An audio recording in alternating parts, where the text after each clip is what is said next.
We're going to talk about pain and pleasure. I will tell you this. Elizabeth and I, we just got married, going nowhere.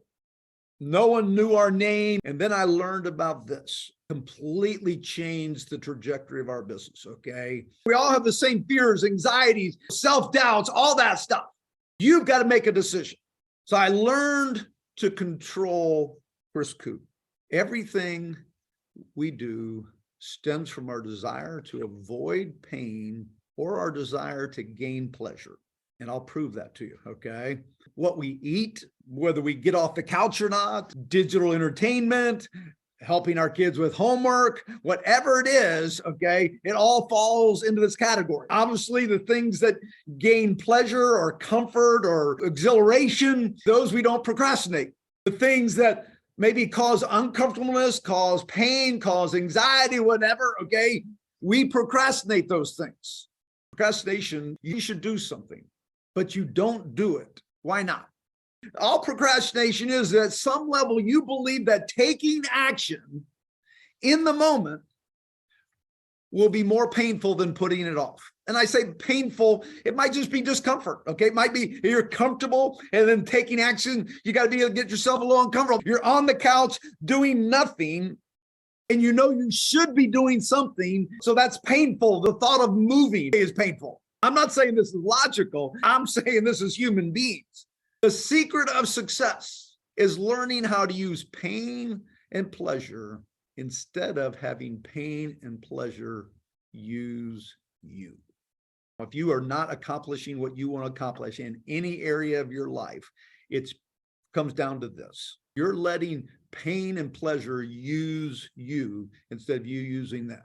I talked about last week that I'd like you guys to write down what you're no longer willing to accept in your life. Kent Preston talks about this being a Popeye moment. Those of you that have seen the cartoons of Popeye, you know what I'm talking about. Obviously, in every scene, he gets to the point that he says to himself, okay, that's all I can stand. I can't stand it no more. At some point in time, you've got to say, that's all I can stand. I can't stand no more. The things that you say, never again, this must change. Maybe it's your eating habits. Maybe it's being broke. Maybe it's disappointing yourself or disappointing others.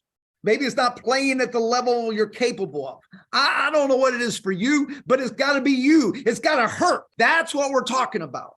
So we can use this technique to change anything in our lives. So let me give you a mental picture. As you sit down to eat, do you consume your food to fuel your body, just like you put gas in your car? Or do you devour your food, devour what you're eating as your sole source of pleasure, as somehow this is changing your life? It's a choice. And you appreciate it's a scam. You have scammed yourself into believing one or the other. The fact of the matter is probably the second one you've scammed yourself, because the first one is actually biologically a necessity. You have brainwashed yourself into believing that there's more pleasure in eating what you shouldn't eat than there is for the results of doing so.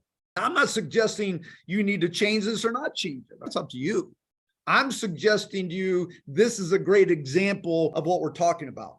We can learn to condition our minds, our bodies, our emotions to link pain or pleasure to whatever we choose.